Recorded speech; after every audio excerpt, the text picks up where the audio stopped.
ಆ ಕಾರಣಕ್ಕೆ ಇವತ್ತು ಸೋಮು ಈ ಓರಿನ ಅಣ್ಣ ಒಂದು ಹೆಸರು ಇಡಬೇಕು, ನಾನು ಇದನ್ನ ಬಿತ್ತನೆ ಓರಿ ಮಾಡ್ತೀನಿ ರಾಮನಗರದಲ್ಲಿ ಅಂತ. ಇವತ್ತು ಇದು ಏಕಲವ್ಯನ 2ನೇ ಮಗನಿಗ ಇವತ್ತು ನಮ್ಮ ರಾಕ್ ಸ್ಟಾರ್ ಓರಿ ಹಬ್ಬದ ಸರ್ದಾರ ಅಂತಾನೇ ಹೆಸರು ಮಾಡಿರ್ತಕ್ಕಂಥ ರಾಕ್ ಸ್ಟಾರ್ ಓರಿ ತೀರ್ಕೊಂತು.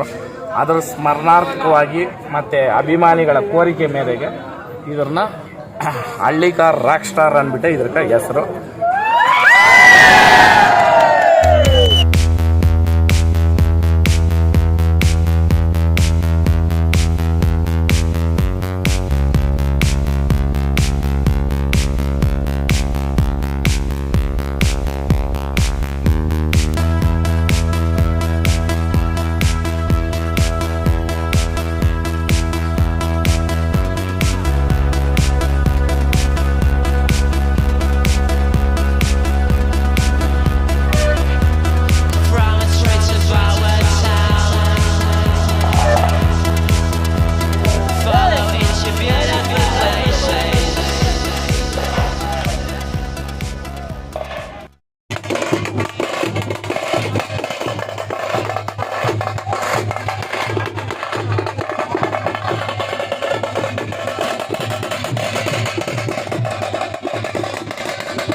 ಸರ್, ಏಕಲವ್ಯನ ಮಗ 2ನೇ ಮಗ ಸೋಮಣ್ಣವ್ರದ್ದು ಮಾಡಿ ಜಾತ್ರೆಗೆ ಬಂದಿದೆ, ಮೆರವಣಿಗೆ ಎಲ್ಲ ಮಾಡ್ತಾ ಇದ್ದಾರೆ ಸರ್. ಅದ್ರ ಬಗ್ಗೆ ಒಂದೆರಡು ಮಾತು, ಏಕಲವ್ಯನ ಬಗ್ಗೆ, ಏಕಲವ್ಯನ ಮಗನ ಬಗ್ಗೆ 2 ಮಾತು ನಿಮ್ಮ ಬಾಯಿಂದ.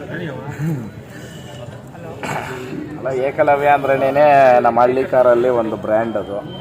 ಮತ್ತು ಅದ್ರ ಮಕ್ಕಳು CR7 ಇರ್ಬೋದು, ಸುಮಾರು ಓರಿಗಳಿದ್ದಾವೆ, ಬಸ್ತಿ ಇರ್ಬೋದು, ಸುಮಾರು ಓರಿಗಳು ಇವೆಲ್ಲನೂ ನಮ್ಮ ಕರ್ನಾಟಕದಲ್ಲಿ ಇವತ್ತೂ. ಆಮೇಲೆ ಅದರಲ್ಲೂ ನಿಮ್ಮ ಮಾಗಡಿ ಭಾಗ ಅಂತ ಬಂದವಾಗ ನಮ್ಮ ಮುಸ್ಲಿಂ ಬಾಂಧವರು ಇವತ್ತು ರಂಜಾನ್ ಹಬ್ಬ ಇದ್ರೂ ಜಾತ್ರೆಗೆ ಓರಿ ಹೊಡ್ಕೊಂಬಂದವ್ರು. ನಯಾಜ್ ಅಣ್ಣವರು ಅವರು ಅಷ್ಟೇ ಒಂದು 18-19 ವರ್ಷದಿಂದ ಒಂದೇ ಓರಿ ನಿಂತ್ಕೊಂಡು ಇವತ್ತು ಕರುಗಳಾಕ್ಸ್ತಕ್ಕಂಥ ಕಾರ್ಯ ಮಾಡ್ತಾವ್ರೆ. ಯಾರೇ ಆಗಲಿ ಓರಿ ಕಟ್ಟಿರಲಿ, ಹೆಣ್ಣಸು ಕಟ್ಟಿರಲಿ, ಎತ್ತುಗಳು ಕಟ್ಟಿರಲಿ, ಒಗ್ಗಟ್ಟಿರಬೇಕು. ಒಗ್ಗಟ್ಟಲ್ಲಿ ಬಲ ಐತೆ, ಒಬ್ಬಟ್ಟಲ್ಲಿ ರುಚಿ ಐತೆ. ಎರಡೂ ವ್ಯತ್ಯಾಸ ಆದ್ರೂ ಅದು ಸರೋಗಲ್ಲ. ಆ ಕಾರಣಕ್ಕೆ ಇವತ್ತು ಒಂದು ಒಳ್ಳೆ ಕಾರ್ಯ ಇದು. ಇವತ್ತು ಜಾತ್ರೆಗೆ ನಾವು ಬಂದಿರೋ ಇವತ್ತವರು ಒಂದು 4 ಜನಕ್ಕೆ ಅನ್ನ ಹಾಕೋ ಕಾರ್ಯ ಮಾಡಿದ್ರೆ ಯಾರೇ ಆಗಲಿ ಭಗವಂತನ ಅವ್ರು ಕಾಯ್ತಾನೆ ಅಲ್ವಾ. ಆ ಕಾರಣಕ್ಕೆ ಇವತ್ತು ಸೋಮು ಈ ಓರಿನ ಅಣ್ಣ ಒಂದು ಹೆಸರು ಇಡಬೇಕು, ನಾನು ಇದನ್ನು ಬಿತ್ತನೆ ಓರಿ ಮಾಡ್ತೀನಿ ರಾಮನಗರದಲ್ಲಿ ಅಂತ. ರಾಮನಗರ ಟೌನೇ ರೋಡ್ ಪಕ್ಕದಲ್ಲೇನೇ ಸೋಮು ಮನೆ ಇರೋದು.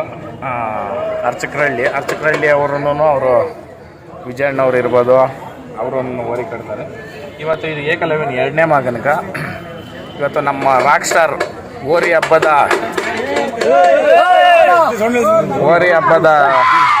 ಸರ್ದಾರ ಅಂತಾನೇ ಹೆಸರು ಮಾಡಿರ್ತಕ್ಕಂಥ ರಾಕ್ ಸ್ಟಾರ್ ಓರಿ ತೀರ್ಕೊಂತು. ಅದರ ಸ್ಮರಣಾರ್ಥಕವಾಗಿ ಮತ್ತು ಅಭಿಮಾನಿಗಳ ಕೋರಿಕೆ ಮೇರೆಗೆ ಇದನ್ನ ಹಳ್ಳಿಕಾರ್ ರಾಕ್ ಸ್ಟಾರ್ ಅಂದ್ಬಿಟ್ಟು ಇದ್ರಕ್ಕೆ ಹೆಸರು.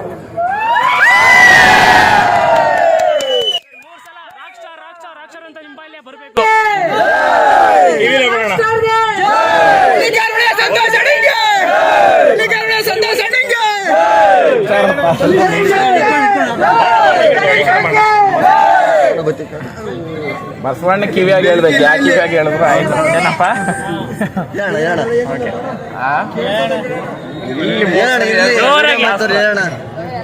Hallikar rock star, Hallikar rock star, Hallikar rock star. ಜೈ ಹಳ್ಳಿಕಾರ್. ಸ್ವಲ್ಪ